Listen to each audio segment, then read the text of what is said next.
আসসালামু আলাইকুম। আমি মিরাজ বলছি। আজ আপনাদেরকে আমি শেখাবো কিভাবে ইউ শেপের স্টেয়ারকে এলিভেশন করতে হয় অথবা সেকশন, এবং সেই এলিভেশন অথবা সেকশনকে কিভাবে 3D তে রূপান্তর করতে হয়। তো চলুন শুরু করা যাক। প্রথমত আমি একটা স্ট্যান্ডার্ড সাইজের স্টেয়ার আঁকি। তো এর জন্য আমি একটা রেক্টেঙ্গেল নিচ্ছি। রেক্টেঙ্গেলের সাইজ হবে 8 ফিট, 16 ফিট। এটাকে আমি এক্সপ্লোড করে দিচ্ছি। এক্সপ্লোড। তারপর নিচের লাইনটাকে আমি কপি করি উপরের দিকে, কত 4 ফিট। তারপর আমি কি করব, অফসেট নিব 10 ইঞ্চ। আমাদের প্রতিটা সিঁড়ির ধাপ হচ্ছে 10 ইঞ্চি করে, এটা হচ্ছে স্ট্যান্ডার্ড। আমি এটাকে 10টা লাইন নিব, 3টা, 4টা, 5টা, 6টা, 7, 8, 9, 10। ঠিক আছে। এখন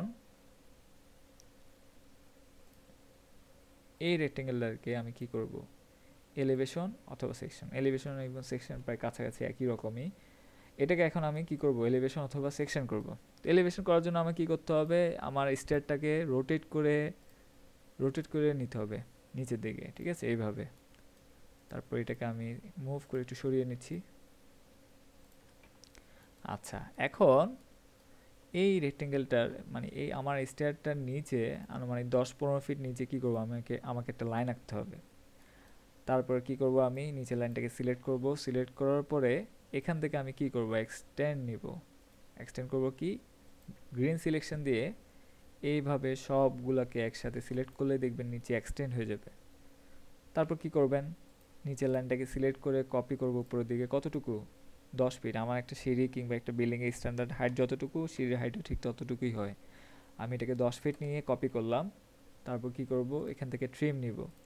ট্রিম নেওয়ার পরে এখানে ট্রিম এক্সট্রা যতটুকু লাইন আছে আশেপাশে সব কিছু ট্রিম করে ফেলি। তো এই যে এগুলো সবগুলো আমি ট্রিম করে দিলাম। তারপর এই অংশটাকে আমি সিলেক্ট করে মুভ করে এক পাশে নিয়ে আসবো। ঠিক আছে। তো এখন কি করব, প্রথমে আমি কি করব, আমি আমার নিচের লাইনটাকে কপি করব উপরের দিকে। উপরের দিকে কতটুকু কপি কপি করব, 6 ইঞ্চ। 6 ইঞ্চ নিলাম। এখন 6 ইঞ্চ কেন নিলাম, আমি একটু আগে বলেছিলাম যে আমার একটা সিঁড়ির স্ট্যান্ডার্ড ধাপ, মানে যে ট্রেড যেখানে পা দিবে সেখানে সেটার সাইজ হচ্ছে 10 ইঞ্চ। ঠিক আছে। ঠিক একইভাবে প্রতিটা সিঁড়ির আবার রাইজ আছে, উচ্চতা আছে। এই রাইজটা হচ্ছে কত, 6 ইঞ্চ। যেহেতু আমি এখন স্টার এলিভেশন করতেছি, আমাদের কি লাগবে, আমাদের রাইজটাও লাগবে। তাহলে এই রাইজটা হচ্ছে কত, স্ট্যান্ডার্ড 6 ইঞ্চ। এটা কম বেশি হইতে পারে, এটা স্ট্যান্ডার্ড হচ্ছে 6 ইঞ্চ। এখন আমি কি করব, এখন আমি একটা পলিলাইন নিব।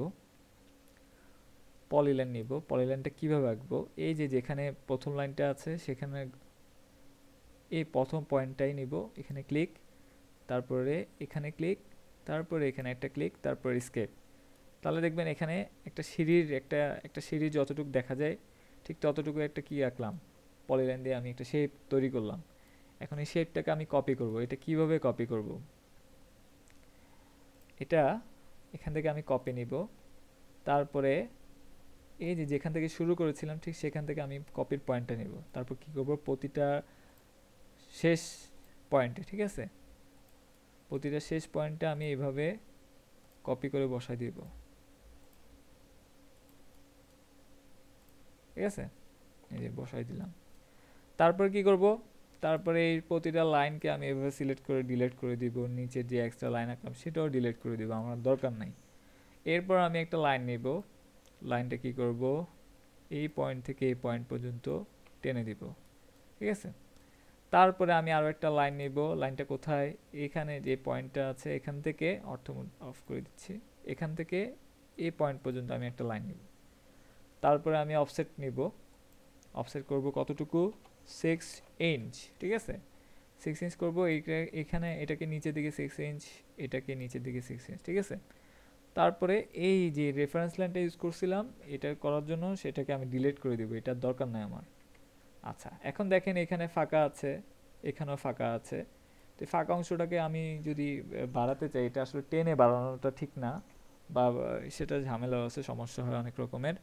কিন্তু সম্ভব, সবই সম্ভব। তো এটাকে সুন্দরভাবে বাড়ানোর জন্য যেটা করতে হয়, এক্সটেন্ড করতে হয়। এক্সটেন্ডটা কীভাবে করে, উপরের পাশটার জন্য উপরের লাইন সিলেক্ট করতে হবে, নিচের অংশটার জন্য নিচের লাইনটা সিলেক্ট করতে হবে, তারপর আপনাকে এক্সটেন্ড নিতে হবে। এক্সটেন্ড নেওয়ার পরে এই যে এই জায়গায় একটা ক্লিক করবেন, দেখবেন টাচ করবেন, হ্যাঁ ক্লিক করবেন, তারপরে এই পাশেরটার জন্য এই পাশে একটা ক্লিক করবেন, তারপরে স্কেপ বাটন দিবেন। ঠিক আছে, দেখবেন দুইটাই জয়েন হয়ে গেছে। তারপর কি করব, তারপরে এখানে দেখেন একটু বাড়তি আছে, এই বাড়তি অংশটাকে আমি কি করব, ট্রিম করব। ট্রিম নেবেন, তারপরে এই জায়গাকে ট্রিম করে দিবেন। ঠিক আছে, আচ্ছা। তারপরে তারপরে এই পুরো অংশটা, যে অংশটাকে আমার সিঁড়ি সিঁড়ি হিসেবে আমরা তৈরি করেছি, এই জায়গাটায় ব্লু সিলেকশন বলেন, গ্রিন সিলেকশন বলেন, আপনি সিলেক্ট করে নেবেন। সিলেক্ট করার পর এটাকে আমি মিরর করব, মিররটা নিব। নেওয়ার পরে এই যে মিড পয়েন্টে একটা ক্লিক, আর একটা হচ্ছে নিচে ক্লিক, অবশ্যই অর্থ মোড অন করবেন। অন করে উপরে একটা ক্লিক, নিচে একটা ক্লিক করলে দেখবেন দুই পাশে মিরর হয়ে গেছে। তারপর কি করব, তারপরে এই অংশটাকে আবার সিলেক্ট করব পুরোটা। সিলেক্ট করার পরে কপি নিব, বা মুভই নেন, সমস্যা নাই। মুভ নেওয়ার পরে এই যে একদম নিচের যে পয়েন্টটা আছে, এই পয়েন্টটাকে ক্লিক করব। ক্লিক করার পরে একদম সিঁড়ির উপরের দিকে সবচেয়ে উপরে যে কর্নারটা আছে, এই কর্নারে আমি বসিয়ে দিব। ক্লিক করে দেখেন চলে আসছে। তারপর আমি কি করব, এটাকে সিলেক্ট করব। সিলেক্ট করার পরে এখান থেকে এক্সটেন্ড নিব। এক্সটেন্ড করব কোথায়, এখান থেকে এতটুকু। ঠিক আছে, তাহলে মোটামুটি আমার সিঁড়ির এক্সট্রা লাইনগুলো ফেলে দেন, এটা দরকার নেই। এক্সট্রা লাইনগুলোকে আমি ফেলে দিলাম। তাহলে এটা হয়ে গেল কি আমার 2D এলিভেশন অথবা সেকশন যেটা বলেন। এখানে এটাকে সেকশন হিসেবে ব্যবহার করতে পারবেন, এটাকে এলিভেশন হিসেবে ব্যবহার করতে পারবেন। এখন এই এলিভেশনটাকে কিভাবে আপনি 3Dতে রূপান্তর করবেন, তো 3Dতে রূপান্তর করার জন্য যেটা করতে হয় সেটা হচ্ছে নিচে যে অংশটা আছে আমরা তৈরি করছিলাম, এই অংশটাকে আবার কি করতে হবে, এটাকে আমাদেরকে কাজে লাগাতে, উপরটার দরকার নেই। এটাকে সিলেক্ট করবেন, সিলেক্ট করে এটাকে কপি করে একটা পার্ট নিয়ে আসেন। ঠিক আছে, তো সাধারণত যেটা করতে হয় আসলে এগুলো ফ্রন্ট থেকে করতে হয়। ঠিক আছে, যেহেতু আমার সিঁড়িটা ফ্রন্ট থেকে যেভাবে দেখা যায়, আমরা কিন্তু টপ থেকে করেছি, এটা যদি আমি ফ্রন্টে চলে যাই দেখেন, তাহলে কিন্তু দেখা যাচ্ছে না। আমি আইসোমেট্রিকে চলে যাই, আইসোমেট্রিক দেখবেন এটা মাটির সাথে লাগানো অবস্থায় আছে। তো এটা কি করতে হবে, এই ধরনের ভুলগুলো যদি হয়ে যায় কোনো কারণে, আপনি টপে এঁকে ফেলছেন ফ্রন্টের জিনিস, কিংবা ফ্রন্টের জিনিস টপে এঁকে ফেলছেন, ঠিক আছে, তাহলে এই ধরনের জিনিসকে রোটেট করে নিতে হবে। কিভাবে, 3D রোটেট নামে একটা অপশন আছে, এটা নেবেন। এটা পরে নেবে, আগে অবজেক্ট, যে অবজেক্টকে রোটেট করবে অবজেক্টকে সিলেক্ট করবেন, সিলেক্ট করবে 3D রোটেট নেবেন। দেখেন এটা এখানে প্রতিটার একটা সার্কেল আছে, প্রতিটা সার্কেল মানে হচ্ছে ওই পাশে ঘুরবে। ব্লুটা ব্লু এর দিকে ঘুরবে, তারপর লালটা লালের দিকে ঘুরবে, সবুজটা সবুজের দিকে ঘুরবে। তো আমার এখন দরকার লালের দিকে ঘুরানো, তো আমি লাল, আমার সার্কেল লাল সার্কেলটাকে সিলেক্ট করে অর্থমূল অন করে যেই মাত্র উপরের দিকে ক্লিক করলাম, দেখেন এটা সোজা হয়ে গেছে। সামনে থেকে দেখলে বুঝবেন এই যে সোজা আছে। ঠিক আছে, তো আমি আবার ফ্রন্টে যাই। ফ্রন্টে যাওয়ার পরে যে কাজটা করতে হবে, এই যে গ্রাউন্ড, এটা আসলে রেড কালার লাইনটা হচ্ছে গ্রাউন্ড লেভেল। আপনার কোনো অবজেক্টই সাধারণত লালটার নিচে রাখবেন না, লাল লাইনটার লেভেল মেনটেন করে চলার চেষ্টা করবেন। এটাকে আমি মুভ করে উপরের দিকে নিয়ে যাই, এটা মুভ করে, এটা আনুমানিক, একদম যে লাল লাইন বরাবর না থাকলে ক্ষতি হয়ে যাবে তা না, একটু নিচে থাকলে আসলে সমস্যা হয় না, মাঝে মাঝে খুব ছোটোখাটো প্রবলেম হয়, খুব বেশি হয় না। তাই তবুও চেষ্টা করবেন মানে লাল লাইনটাকে, লেভেল লাইনটাকে মেনটেন করে চলার। আচ্ছা, এখন কি কাজ, তারপরে আমাকে এই যে যে লাইনগুলো ফাঁকা আছে, এই ফাঁকা জায়গাগুলো কি করতে হবে, এগুলো ফিল আপ করে দিতে হবে। এটা এখান থেকে এখানে ফিল আপ করে দিলাম, তারপরে এটাকে এই জায়গায় ফিল আপ করে দিলাম।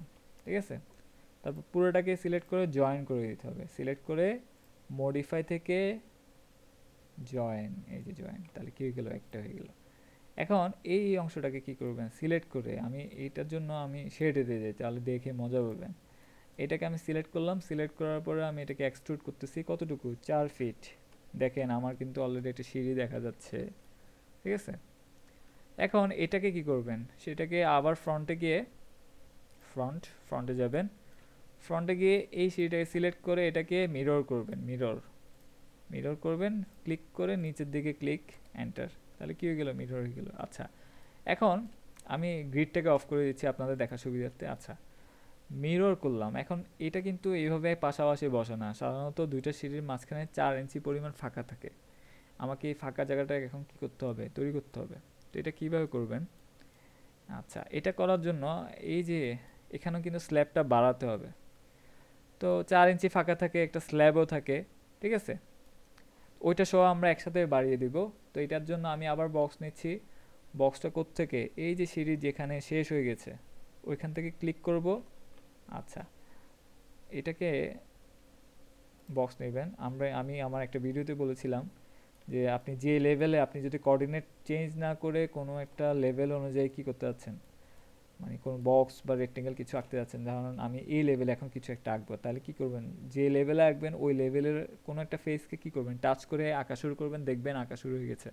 তো আমি এই জায়গাটাকে কি করলাম, আমি এটাকে টাচ করলাম, তারপর এই কর্নার দেখেন ওইটা উপরেরটা টাচ হয়ে গেলে কিন্তু উপরের দিকে হয়ে যাবে, আমার দরকার কি এই লেভেলে, তাহলে এই লেভেলটাকে আমি টাচ করলাম, তাহলে দেখবেন শুরু হয়ে যাবে। আমার কোনো একটা ডিস্টার্ব হচ্ছে, আমি আবার নিচ্ছি, দাঁড়ান। আমি এখান থেকে বক্স নিলাম, তারপরে এই বরাবর টাচ করলাম, টাচ, ক্লিক, দেখেন এখন কিন্তু হচ্ছে। এই যে কতটুকু আসবে, আমার স্ল্যাবের সাইজ হচ্ছে 4 ফিট, ঠিক আছে। তারপর বাড়তি বলছিলাম কত, 4 ইঞ্চ বাড়তি থাকে, মানে মাঝখানে যে ফাঁকা থাকে, তো এটা 4 ইঞ্চ লিখে একসাথে লিখে দিবেন, ঠিক আছে। এই যে দিয়ে দিলাম। তারপরে কি করব, তারপরে আমার যে মিরর অংশটা আছে এটাকে আমি সিলেক্ট করব, সিলেক্ট করার পর এটাকে মুভ নিব। মুভ করব কোথায়, এই যে নিচের যে সবচেয়ে কর্নার, এই পাশে, ওই পাশে না, দেখেন এই যে আমি তো ওইদিকে ছিলাম, মিরর করছিলাম এই পাশে, আর এই পাশে কি ছিল, আমি ঘুরিয়ে নিলাম আমার স্ল্যাবে করার জন্য। এখন এই পাশের এই কর্নারটাকে ধরবেন, ঠিক আছে। এই যে কর্নারটাকে ধরলাম, ধরার পরে এটা বসাবেন কোথায়, একদম এটার উপরের পাশে, ঠিক আছে। অনেকে নিচে বসায়, নিচে না, উপরের দিকে বসাবেন, ঠিক আছে।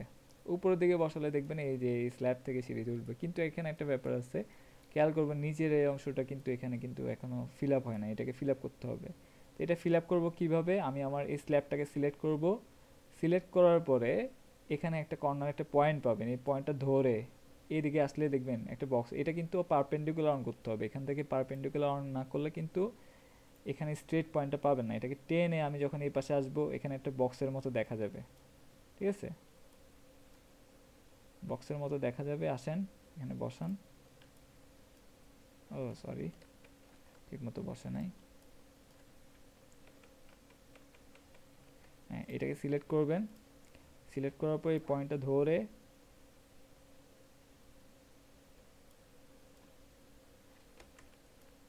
আমি একটু ঠিক করে নিচ্ছি জায়গাটা, এই পয়েন্টটা ধরে এখানে আসবেন, এই যে পয়েন্ট পাচ্ছেন, দেখছেন, এটা এটা পারপেন্ডিকুলার লাগবে অবশ্যই। এখানে ক্লিক করবেন, এটা চলে আসছে, ঠিক আছে, এটা ফিল আপ হয়ে যাবে। তাহলে এটা হচ্ছে আমাদের 3D স্টেয়ার। এইভাবে আমরা খুব সহজেই 3D স্টেয়ার তৈরি করতে পারি। এটাকে চাইলে এই জায়গাটাকে আপনি জয়েন করে দিতে পারেন, পুরোটা একটা করে ফেলতে পারেন। এটার জন্য কি করতে হবে, ইউনিয়ন নিতে হবে। ইউনিয়ন নিয়ে এই যা যা আছে সব একসাথে সিলেক্ট করে এন্টার দিবেন, তাহলে দেখবেন কি হয়ে গেল, আমার এই যে 3D স্টারটা হয়ে গেছে। এই সিলেক্ট করবেন, এটা একটা হয়ে গেছে। তাহলে এইভাবে আপনি ইউ শেপের কোনো স্টারকে খুব সহজেই এলিভেশন করতে পারেন। তারপর সেই এলিভেশনটাকে আপনি কি করতে পারেন, খুব সহজেই 3D তে রূপান্তর করতে পারেন, ঠিক আছে। তাহলে পরবর্তীতে আমরা অন্য কোনো স্টার নিয়ে আসবো, সেই সাথে আল্লাহ হাফেজ, আবার দেখা হবে।